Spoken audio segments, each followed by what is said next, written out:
guys, amo yang bukid. Wow. Bukid sang Bukari. Bukid. Amo yang pine tree. Wow. Kok. Kasunod sa vlog. Wala lang ah. Wala ko na balhas ah. Nagano ko ako niya nag-delay ako niya si Mana Santa. Wow, so thank you so much. Thank you Lord for the safe trip. Thank you Pax, no, kagaton di mga abyan nga naghalin sa Santiki.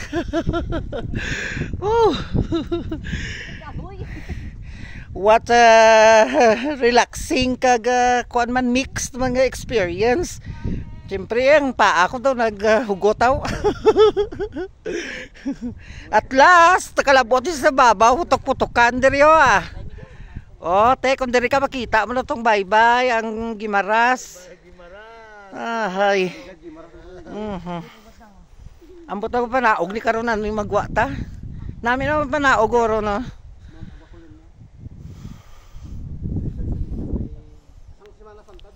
Yeah. Adventure is life. Pero reski no, dito ta sa Igdoble kay na reski to ang dalan. Na. Abi nyo malagaw-lagaw ka lang ha. You take a rest when you do your adventure. Wow, mayong hapon mga ka-4C. Hari na kita tubong sa Bukari. Oh, latawa dito akon katutaan, pine trees. Charing. Kakabukiran, kabulakan. Ito nga tour guide ah. May ano niya, may dalagi na explanation.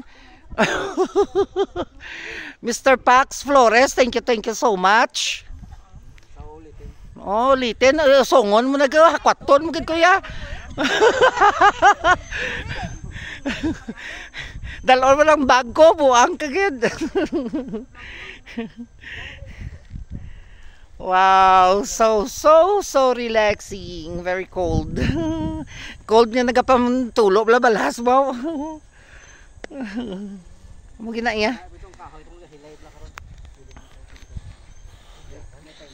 Ari na kita sa ibabaw sang Bukari. Woo.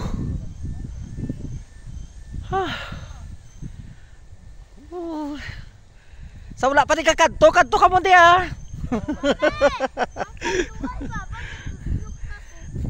Ma-experiensyahan yung man ang katahom kag ka-challenging sang mga ano diri mga beauty spots kag ano kag alagyan na nami summer gid man kay hindi maulanon. Okay. Mr. Tour Guide, Mr. Photographer, daw wala mo ko na photographer ha now.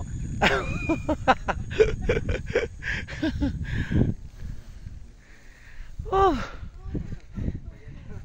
Pax, picture ko diyan ayo. Dai lang. Oo, sa imo lang da kay nami mo cellphone, video lang ko diya.